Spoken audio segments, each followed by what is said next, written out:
Bismillahirrahmanirrahim. Assalamualaikum warahmatullahi wabarakatuh. Ya Allah, mudah-mudahan anak-anak ibu yang melihat video ini tidak bosan dengan yang ibu sampaikan. Mudah-mudahan yang ibu buat ini bermanfaat ya. Oke, hari ini ibu akan mencoba kita bahas dulu soal-soal yang ibu berikan kemarin biar nanti lebih paham. Karena setelah ini kita akan masuk ke bab baru, yaitu struktur tumbuhan. Ya, sekarang mulai dari soal yang nomor 4, yang ini. Ini kan, ini sel hewan, ini sel tumbuhan. Sekarang pertanyaannya, sebutkan dan tunjukkan nama organel yang dimiliki baik oleh sel tumbuhan maupun sel hewan. Berarti artinya organel yang sel hewan punya, sel tumbuhan punya. Berarti kira-kira apa? Inti sel, ini semuanya punya. Kemudian ada badan, ini RE. Kalau yang dekat sama inti berarti dia RE. Kemudian ini adalah RE. Ini badan Golginya, berarti ada semua. Ini mitokondria ada.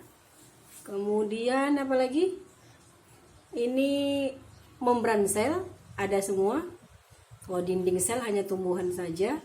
Kemudian apalagi yang ada semua di sini? Mitokondria sudah, ribosom. Oke, ribosom.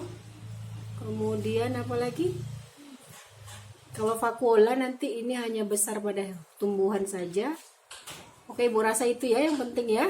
Oke, lanjut. Sekarang nomor 2. B-nya, sebutkan dan tunjukkan nomor organel yang hanya dimiliki oleh sel hewan saja atau sel tumbuhan saja. Sel hewan saja apa? Ini lisosom. Boleh. Terus apa lagi? Sel hewan saja mungkin di sini ini saja ya. Kalau sel tumbuhan saja vakuola, ini yang besar vakuola, kemudian ini adalah kloroplas. Kemudian ada tambahan, ada dinding sel. Oke ya. Lanjut soal nomor 5. Ini gambar soal nomor 5. Oke. Lengkapi keterangan gambar tersebut dengan nama organel atau bagian yang benar. Coba lihat. Mulai. Ini adalah flagel, benar. Kemudian ini mitokondrianya. Nanti kalau membedakan badan Golgi sama RE, lihat kalau yang dekat inti berarti dia RE, kalau yang agak jauh berarti dia badan Golgi. Kalau ini berwarna berarti coklat badan Golgi, ini adalah RE. Kemudian ada membran sel. Apalagi? Ada flagel. Ini apa? Nomor 4. Ribosom. Oke, kalau ini nggak ada masalah ya. Insya Allah tahu ya. Karena ini juga soal yang ibu berikan waktu LKS. Lanjut. Jelaskan fungsi masing-masing organ nomor 1 sampai 7. Kalau fungsi insya Allah ibu tidak jelaskan. Nanti ada di buku, baca saja ya. Lanjut, jelaskan hubungan fungsi antara nukleus, retikulum endoplasma RE kasar, badan Golgi, dan lisosom. Hubungannya apa? Oke, kalau nukleus berarti kan pusat segala informasi.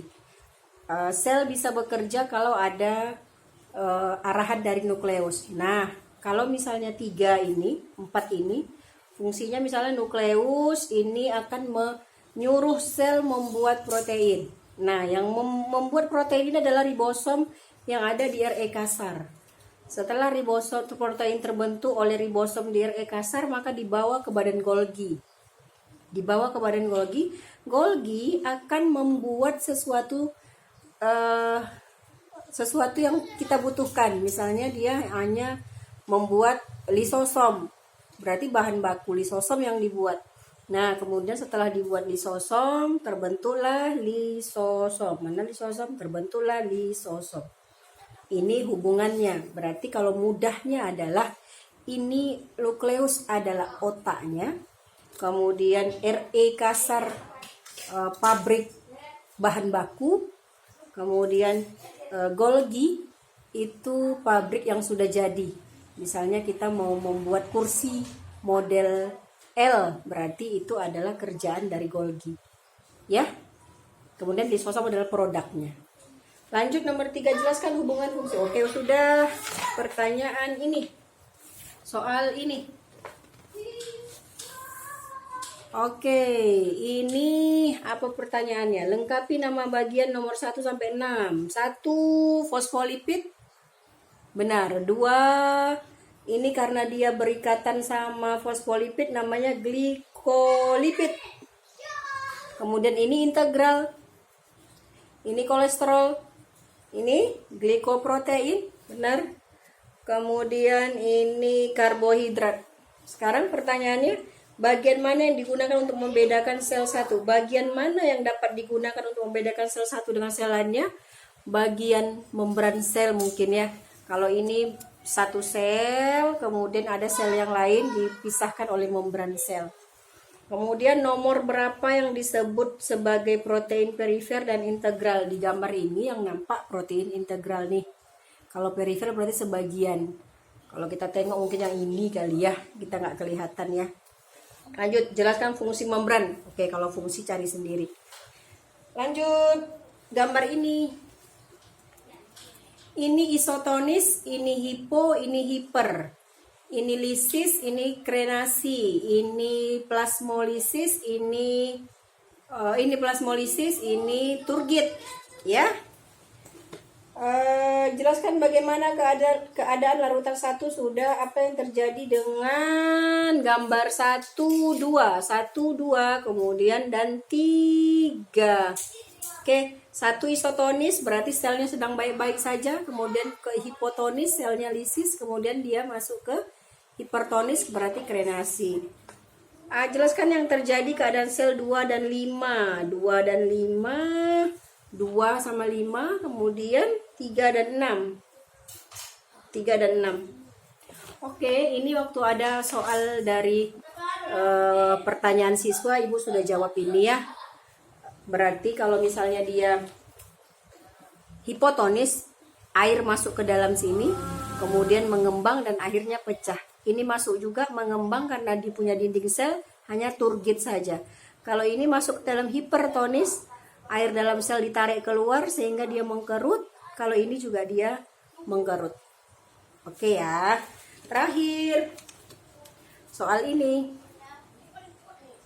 Berarti ini adalah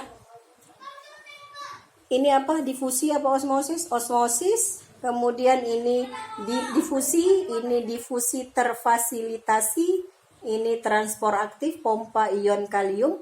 Kemudian ini adalah difusi. Ini osmosis ya. Di antara 4 macam transport melalui membran manakah yang merupakan transport aktif? Berarti hanya 3.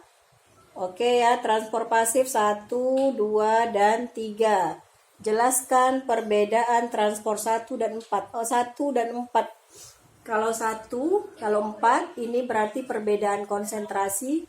Kalau perbedaan konsentrasi yang berpindah berarti dia lebih ke difusi, karena difusi yang berpindah zat terlarut. Kalau ini adalah yang berpindah adalah zat pelarut, berarti dia osmosis. Oke ya, Ibu rasa ini saja ulangan harian kita. Besok kita berjumpa dalam materi kita yang baru mengenai struktur tumbuhan. Oke ya, wassalamualaikum warahmatullahi wabarakatuh.